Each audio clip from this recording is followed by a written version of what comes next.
Righty, G Lane, let's do it. Happy Friday to you, mate. Oh, thank God. I know. I mean, it gets to the point this time of year where I don't know which day's which anyway. So we've got commentary tomorrow, obviously last ODI, Saturday. So, and then get Sunday off, and then I suppose Monday. Next week's not too bad, actually, because once these one day is finished, there's about a 10-day break before the test matches start. Yeah, that sounds about right. But still on Monday, we're a part of a world record attempt. Oh, so yes. We're going up to Whangarei to do that. Yes. And then Tuesday, Wednesday, I think you're out of town as well. Yes. Napes, maybe. You forgot about that. I forgot about that. But it's like time of year, mate. You know, you just got to harden up. Oh, it's good. You just got to harden up. It's good. Just get into it. My partner stumbled in last night at about 11 o'clock after another That's quite early. awards. Yeah, it was early for her. I was surprised to see her actually at that time. Maybe the Tuesday put her on the back foot. It definitely did. Oh, actually, now that we're here, we should discuss. Yesterday, you were saying that you respect doubling down on the case of... Yeah, a member of the team tied one on Tuesday night. That's right. Didn't turn up to work Wednesday claiming gastroenteritis, which is quite a serious claim. Oh yeah. And I had respect for you got to stick to the bit. You got to. Yeah, I think you got to commit to the bit, because if she'd only taken one day and then turned up on Thursday, I'd be like, I was like, oh yeah, what, you were just hungover. Come on, that's this. But she's committed to the bit, and she's been away for 3 days, so that's a full commitment to the bit. So she's tripled down now. But the thing is, when you take 3 days, you're required to produce a medical certificate. Yeah, right. Okay. So off the dock she goes. Yeah, so you really got to commit to the bit. So she has, and she's got a 5-day weekend. Good on you. Gee, silly season though, mate. If you can't hack, I know. If you can't hack one Tuesday. Oh no, this doesn't bode well. No, it doesn't. For December.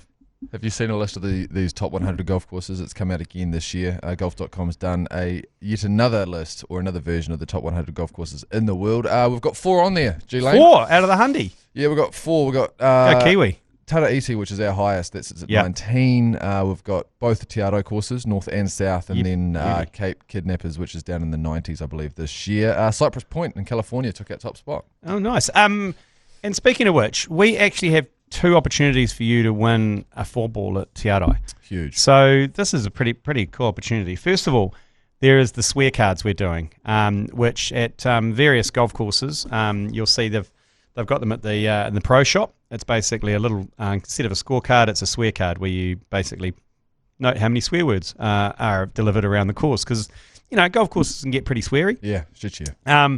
And then at the end, you tally up, then you pony up, turning fucks to bucks. It's quite a nice idea. Oh, yeah. You scan the QR code on the scorecard and takes you to the donation page, and you donate a certain amount.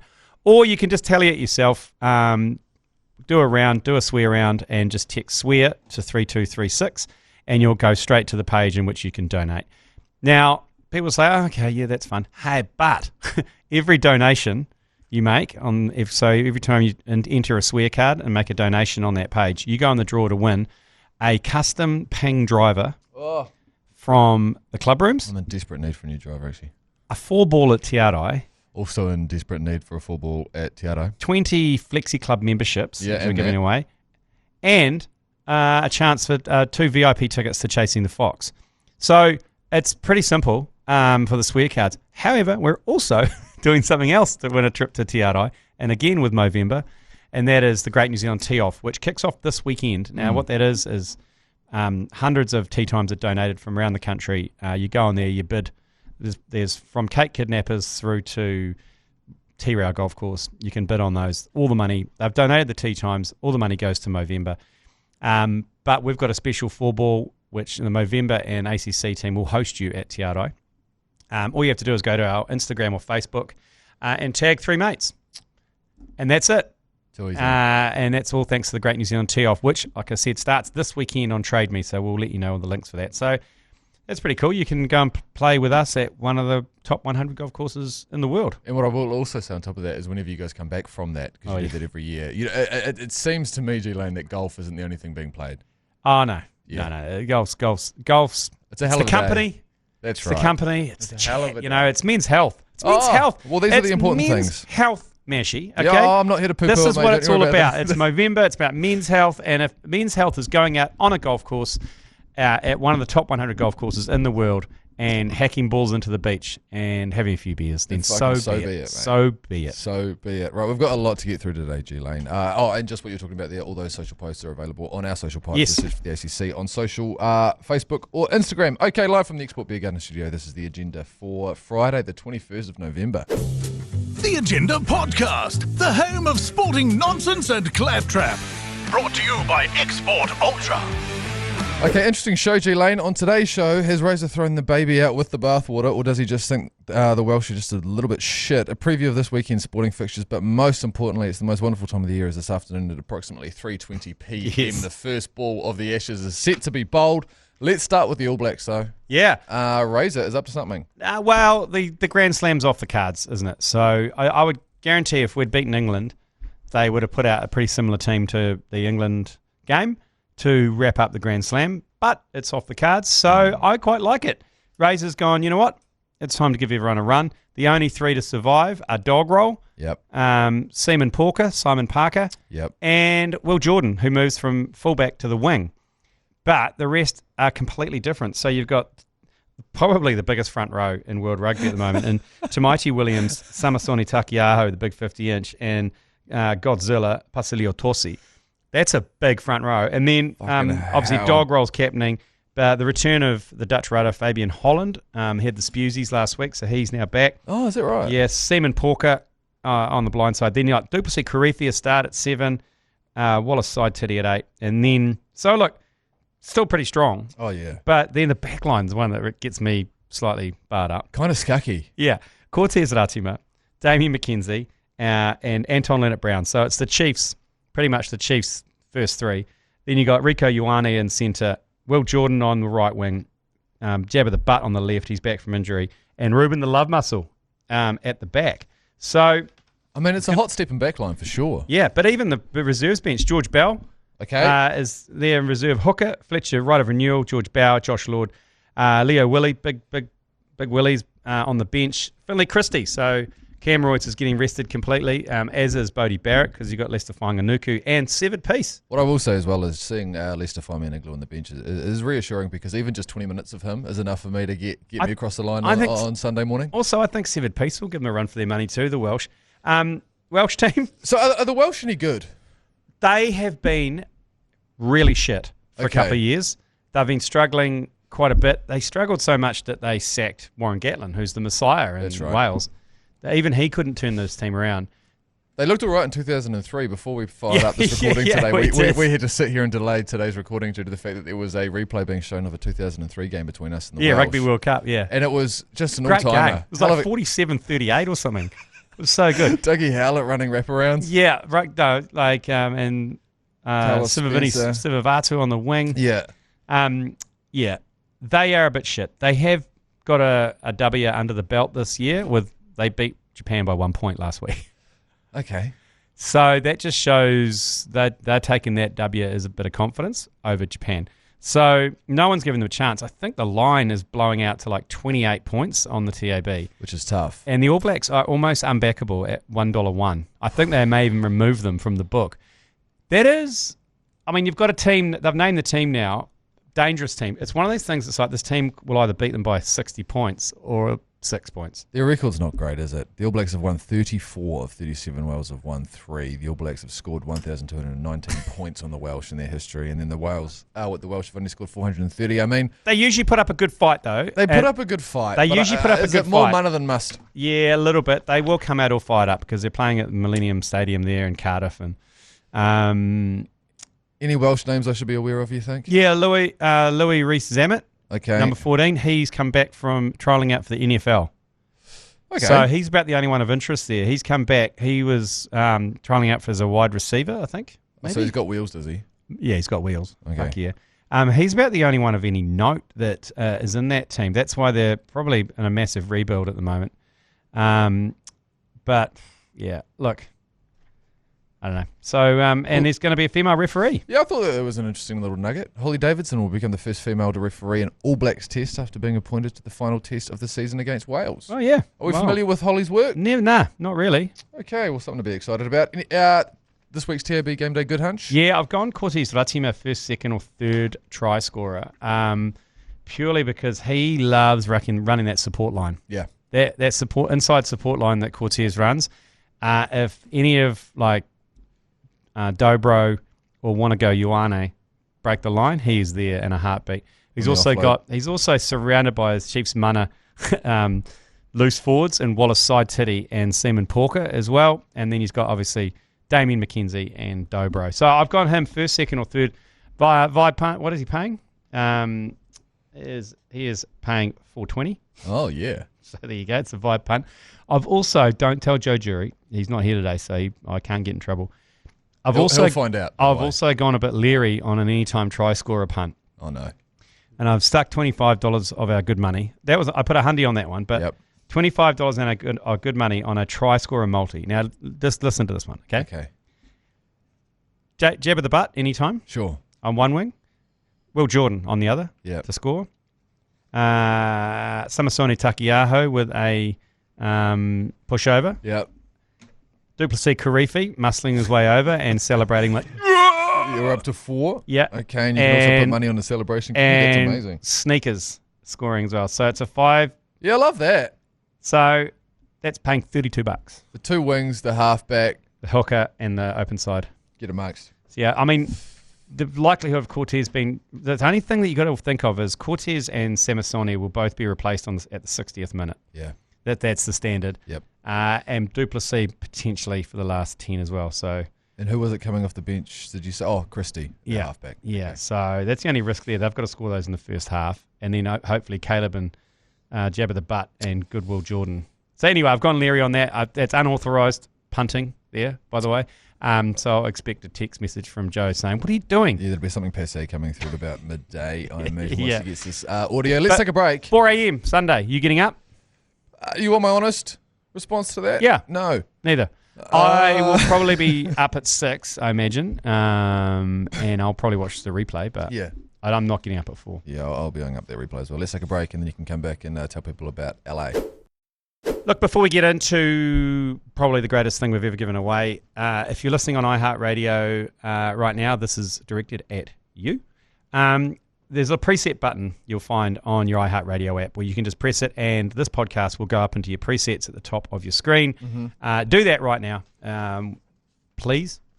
That's all I ask of you, okay? And I'll stop talking about it from here on in, okay? If you do it now, I'll stop talking about it. We get the data so I know who's doing it, who's not, okay? And I know how many people listen to this podcast, and I know how many people have got presets, okay? If you want to hear me bang on about it, just do something about it now. Put us in the presets. Actually, I've just realised I don't think I have. Oh, Jesus Christ, man. No, that's not good. Also, this is the last time I'll talk about this, because tomorrow, Saturday... Suck on that. Tomorrow is the last chance you have to get in the straw to go to LA for the Ultimate LA Game Day experience, where you can experience it all within New Zealand. All you have to do is tune into the commentary tomorrow from 2 p.m. Listen for at least 10 minutes. You'll get sent a notification in your iHeart app. You've got to be listening on your phone or your tablet. You've got to have your notifications on. You will get a notification. If you've entered, you can enter multiple times. So if you've entered previously, you can enter again, but you can only do it 1 per game. This is the last chance on Saturday, and then we draw it next week. So you'll get that notification. Like we said before, flights, tickets to LA Lakers, tickets to Crypto.com Arena Tour, Cosm Bar, LA to Universal Studios, transfers, all that jazz. Text LA to 3236 if you want more details, or just for Christ's sake, tune in tomorrow, iHeartradio, for the cricket commentary. The last of the one day is against the West Indies, and we draw it next week. Well said. This afternoon, G Lane. Time to chat Ashes. It has been 15 years since England last clinched an away Ashes series, and since then they have failed to win a test on Australian soil, losing 13 and drawing 2. The first test this afternoon kicks off in Perth. And I could not be more fizzed up about it, mate. Yeah, the thing Jesus. I love how the Aussies, this is what they do, because they send everyone to Perth first. It's like, we used to do it, we send everyone to Dunedin first. We send you to fucking hell. Yeah, we send you to Dunedin to freeze your ass off at the start of, but we don't do it anymore for some reason, but because we don't have many tests, I guess. But I can remember sending Pakistan and West Indies down to Dunedin in like November for a test match. This is the equivalent in Australia, because you've got the English coming from seam-friendly green pitches in the UK to Perth, which is a road of national significance. 33, 34 degrees. Yeah, it's quick, it's fast, Aussies love playing on these fast pitches. They love they love the short ball. They love the short stuff. They pull and cut. They don't mind. And this is their equivalent, is to kick the Ashes off with the most difficult prospect for the English, and that is Perth. Yep. However, they have got Jofra Archer. They have got Mark Wood, who are quicker than anything the Australians have got in their lineup. I mean, they've got Boland and Doggett, and Mitchell Starc, I guess, but Mitchell Starc's not bowling late 140s, is he? So having a look at the lineups, there's a lack of a spin option in the England 11, isn't there? Is it Ollie Pope that bowls a little bit? No, he doesn't. Joe Root bowls a bit of spin. Do they think they don't need it? I mean, those Western Australian pitches, they don't need it? I don't know if they need it, but I mean, you hold up an end. Nathan Lyon will probably still get wickets, I imagine. Yep. But you've got Bryden Cass, Gus Atkinson, Mark Wood, and Jofra Archer are there four. It's a good attack. I reckon Bryden Cass with the arse, the Cass blaster, might go all right over here. Yeah. He snips it around a bit. He's got a bit of a kind of a mongrel attitude. He's a little bit Australian. He's a little bit South African. He but looks Australian as well. Yeah. So he's got the big sleeve. Yeah. So the top order is at Crawley, Ben Duckett, Ollie Pope, Joe Root, and Harry Brook, and then of course Ben Stokes at 6. It's a pretty good batting lineup. Stokes at 6. Jamie Smith, interesting, at 7. Didn't have a great tour of New Zealand, Jamie Smith. No, he was pretty weak. And then you got Cast Blaster at 8, Gus Atkinson 9. I guess that's okay. It's a good team. It's a good team, but then you look at Australia, and they really struggled to find an opener, so they've gone with Jake Weatherall. I saw a great story on, by the way, yesterday. If you're looking to go down a YouTube hole this afternoon, if you're on your couch and waiting for the first ball to be bowled, he has opted for a local Adelaide bat brand. He didn't have a bat sponsor, so he's got in touch with a local and it's gone with, I think it's called JK Bats. John Kewen Bats. I don't know if it's led by John Kewen. Yeah, I mean, look, if this team had the Cumdog Millionaire, Pat Cummins, and Hazelwood in it, I would probably be leaning and say Australia are definitely going to win this. However, they don't. But I suppose Boland, he's not too bad. Still though, mate, that Australian 11 with Jake Weatherall, Uzi. Yeah, you got Marnus, the Muslim koala at 2. Stephen Smith, Travis Head, Cam Green, Alex Carey, Mitchell Starc, Nathan Lyon, Scott Boland, and then Brendan Doggett, who I don't know a hell of a lot about. Do you know anything about Doggy? I don't know much about Doggy. I don't know much still about Doggy. On paper, and I know we're not here to say what team looks best on paper, but that feels like a test team. Yeah, I know. You've got Bazball. They'll chat about Bazball and the moral victories versus the actual victories. For fuck's sake, it's great stuff. If I hear the phrase moral victory be spat it's great out, stuff. It's tough to hear. If you listen to the BYC podcast, Dylan Cleaver goes deep on it, and I tend to agree with them around England surviving this first test, and if they do, it's all on. It won't be a draw because Perth, fucking beautiful sunshine every day. Yeah. But if they manage to fart some sort of victory here, England, it is fucking all on. Well, it's Brisbane, Adelaide, Melbourne, Sydney. It's a beautiful thing about cricket. As much as we have been joking about the moral victory, is there are a lot of moral victories in cricket. And if they can, because even if they get out of this game with a loss on paper, but there's any kind of momentum somewhere. But even the TAB aren't really picking it. The precogs there, they got Australia at $1.70, which I think is a good bet. I mean, this is just first test odds. Yeah, England 235. Draw's not going to happen. Draw might as well be 500, but it's 11.50. I mean, that $1.70 is actually good eating. Yeah. It's going to be good. That first ball of the Ashes in Australia, because normally when there's an Australia tour, it's usually 4-0 or 4-1 or 5-0 or whatever. It's usually that. But I don't know. I get the feeling this one's going to be different. Mitchell Starc round Burns' legs, was it? Yes. First ball. Tell you what, if Mitchell Starc gets injured, they're in trouble. He's kind of the key for them. But there's some great odds to be had. Talking on the sportsbook yesterday, there's some great. I know we are partners with TAB, and we are obliged to talk about them quite a lot. But there is some great odds if you go on there and go into the Ashes. I've never seen so many cricket odds in my life. You can nerd out on them, mate. I was having a look at them last night. The first innings specials are great. So you can go, and I love the ones that are just slightly weird, like the one about where did I put it here? It is to take Cam Green 1-6, 1 wicket, 1 catch, $12. I mean, come on, and stuff like that. I mean, the other ones are like Steve Smith 100 runs, Labuschagne 50. and Travis Head 25 is paying $19. Jeez, that's a bit of happiness insurance for us. Steve Smith and Joe Root each score centuries. It's $21. And then you got test match specials, which goes across the whole test. So Mitchell Starc, 5 or more wickets, and 30 or more runs across the whole match. That's quite a good one to get into. Each team to hit 5 plus 6s across the. You'd have to say that's a fucking that'll happen as well. That's $4. Oh, geez, get around these. Yeah, that's the whole game one. So Travis Head just hit 3 or more 6s. Fucking 100%. There you go. It's all he does. Go and empty the account. Yeah. So there's some great stuff in there. Like Ben Stokes, 3 wickets and 3 6s across the game. Yep. Lock it in. Yeah, I mean, like I was saying, there's some. I love how there's actually more odds in here than any of the New Zealand games I've ever seen. I know. They know that we're getting fizzed up for it, though. Yeah, I know. But it's the Ashes, isn't it? If you're a cricket nerd, you're into it. If you're not a cricket nerd, you're probably telling us to shut the fuck up. Series win, Australia paying $1.60, England paying $3, which I think is about right, to be fair. Yeah, I think so. But yeah, obviously we wrap up our series this tomorrow on Saturday against West Indies. Yeah, let's rattle off the other events of note for this weekend. That is the first one tomorrow afternoon, 2 o'clock. 2 o'clock, last one, and then we're into the test. There's a good 10-day gap. I think West Indies have a bit of red ball practice against the New Zealand 11. Nice. Team's quite different, the test team. I think that Rustin Chairs, he captains the test team. Oh, does he? Yeah, John Campbell is in that team. I think man. Springer might stick around. I think Seals might stick around as well. But what about the big bastard? No, he's gone. Big bastard's gone. Big bastard's out of here, is he? I think Shay Hope. I don't know if he sticks. I think he does. Surely he does. You're going to have to buy him 2 tickets for the way home, the big bastard. He takes at least 3 seats in economy. Definitely. They don't fly economy. But yeah, it'd be interesting. They haven't named their test team yet, so that's going to be, when that's out, that's going to be interesting. We do have a couple of tickets left, by the way, for tomorrow's game. If you do want to head along, just give us a text, and text us West, actually, to 3236, and you'll go in the draw to win a couple of tickets for tomorrow's fixture. Also, the Vegas Grand Prix is this weekend. Yeah. Great. Snuck up on us. Great viewing times as well for all the practices and everything, because it's like late afternoon, early evening. Yeah, American sport's great for us. Yeah, perfect. So get it. If you're not a Formula One fan, this is an opportunity just to maybe dip your toes into it.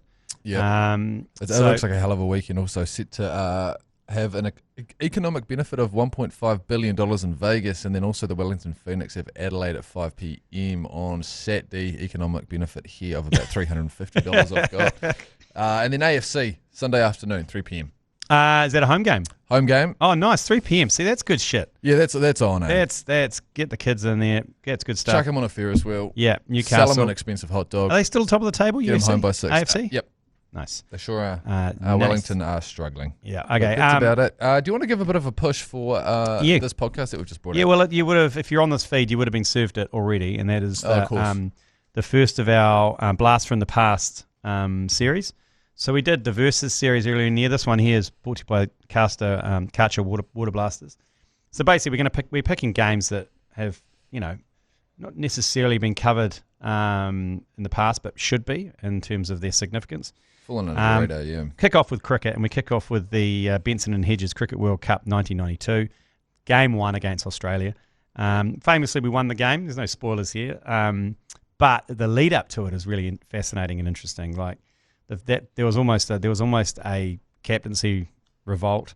The team was sucking. They got hammered by England. Yep. They were the young guns, and most of them were in their mid-30s. Everyone hated each other. Everyone hated each other. Jeremy Wells joins us. Dylan Cleaver does all the legwork on the research. It's a great potty. And we'll be releasing one a week for the next 4 weeks as well. We'll cover off league, football, and rugby as well across that. And if you want to win a Karcher Water Blaster, if you want to clean 50% faster, then text BLAST to 3236. And you'll get a link there, register that, and you could have a brand new Karcher Water Blaster to get your outdoors ready for summer. Oh yeah, here's a preview of that podcast. That'll take us into a break, and then we'll come back with a couple of yours pleasers. From Chris Cairns' book, Chris Cairns. Chris was there to own the place. This was his destiny.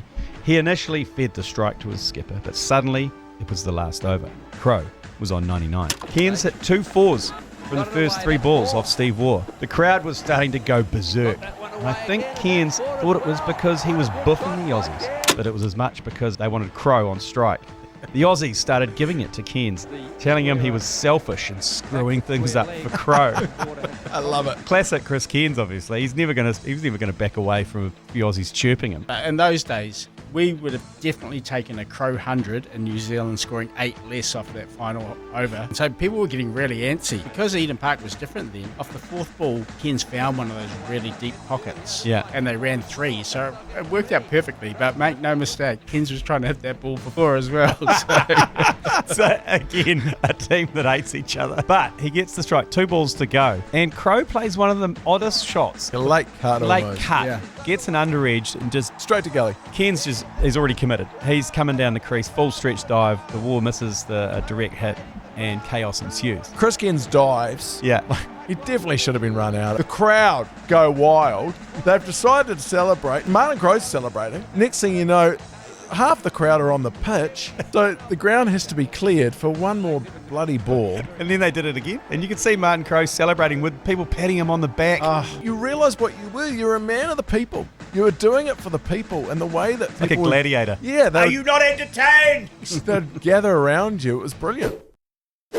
Yours, please. Brought to you by Export Ultra.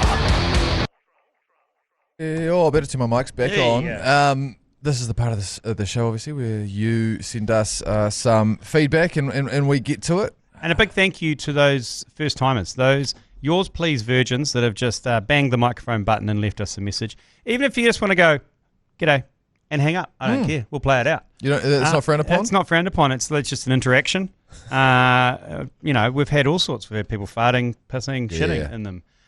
People counting to 30. It's just a forum for you to interact with us, and if it's just a simple "Hey babes," then just let us know. It's the first one. Yours, please. Yeah, g'day. Just listening to you fellas criticise Mike Hosking's chat. Is he really the #1 rated breakfast fucking podcast chat thing? Yep. Yeah. You know those other guys who do a podcast? They do a radio show too, apparently. But his chat's real fucking shit. How come that's #1 and yous aren't? Like, thank you. is that what the oldies are into? A bit of DNA in your system and that gets you across the line? Like, oh, a little sly joke. Just shove up your ass and that'll fucking get you going. Positive low on it.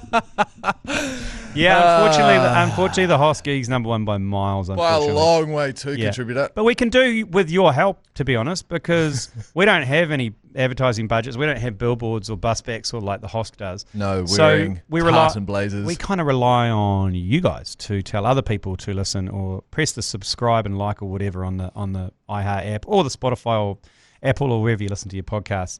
We actually rely on you guys to tell people, hey, you should tune into the agenda. It's good laugh. That's what we rely on. Yeah. So if you want us to go from 19 to 18, we'd appreciate the help. But unfortunately, the Hosk at the moment, he is swinging his little micro dick around everywhere. He's #1 podcast, #1 radio.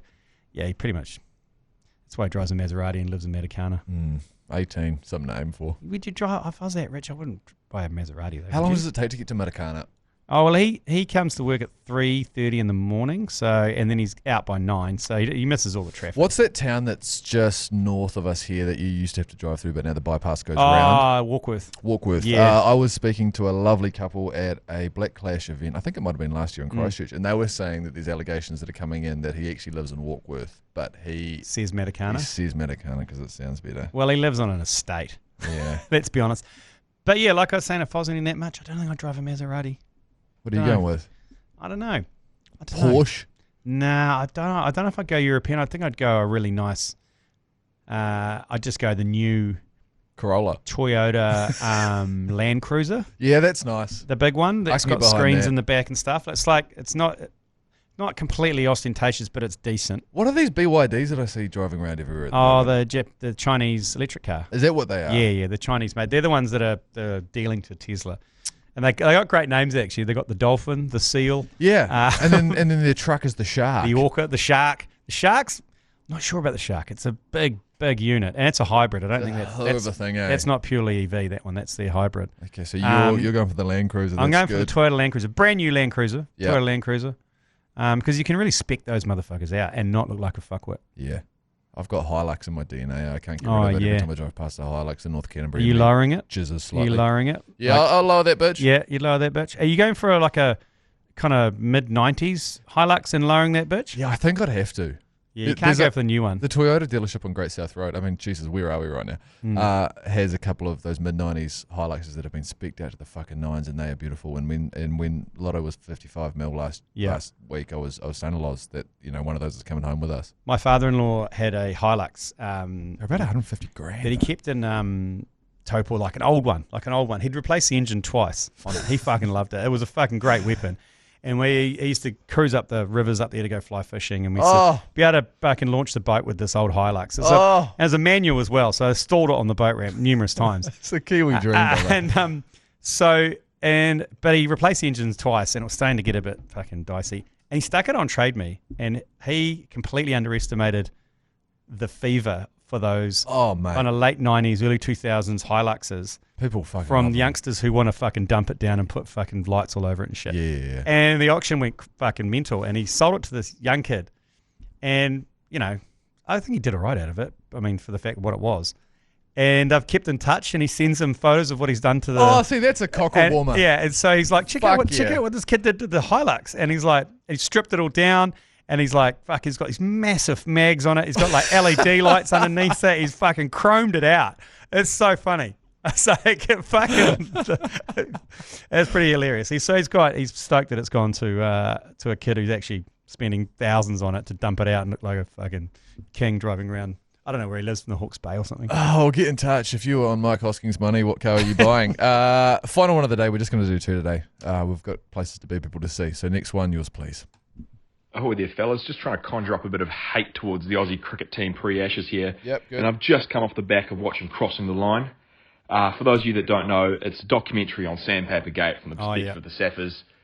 God, it's good for a pre-Ashes G-up. I know, G Lane, you've been saying that you've started to like the Aussies. This will get you right back in the fucking spirit of cricket. Anyways, love yous, fuck yous, see you at Hodaki Corner. This one's great. I've seen this one. It's a fucking great doco. And that was the series where Warner was fighting fucking De Kock in the fucking hallways, and only problem is it's hosted by Mark Nicholas.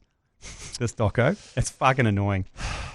He's annoying, but he's a tough sell. But the doco is fucking great. And that was such a bitter series because that was only a small part of that series, the Sandpaper. Like there was all sorts of shit going on in that series. Watching that series, the fact that there was Sandpaper Gate, it hid the fact that there was other stuff going on. There was physical altercations. It was such a gnarly series, Yeah, there was a lot of shit going down in that series. Who else was in that South African team? I can't even think. It was De Kock and it was Rabada and I think, did Rabada get... Something happened with him in that series as well. I don't know. Yeah, but she was all on up until Sandpaper Gate, and then that obviously just trumped everything. Rightfully so. But there was go and watch that series. Surely there's some Netflix motherfucker following the Ashes. Oh, there's someone's following someone.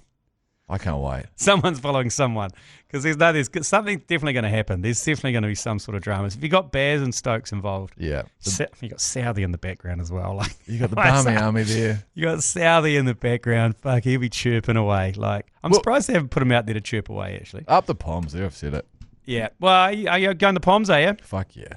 Yeah, I think I'm leaning that way. Even just hearing that message there. I think I'm leaning that way. Sometimes I think it's easy to forget exactly how much we don't like Aussie cricket. I want them to win that first test, the English, just to set the scene for the next, because that will drive Australia. Oh, really put a cock amongst the hen house. It'll drive them into the sub-canopy, that one. Looking forward to it this afternoon.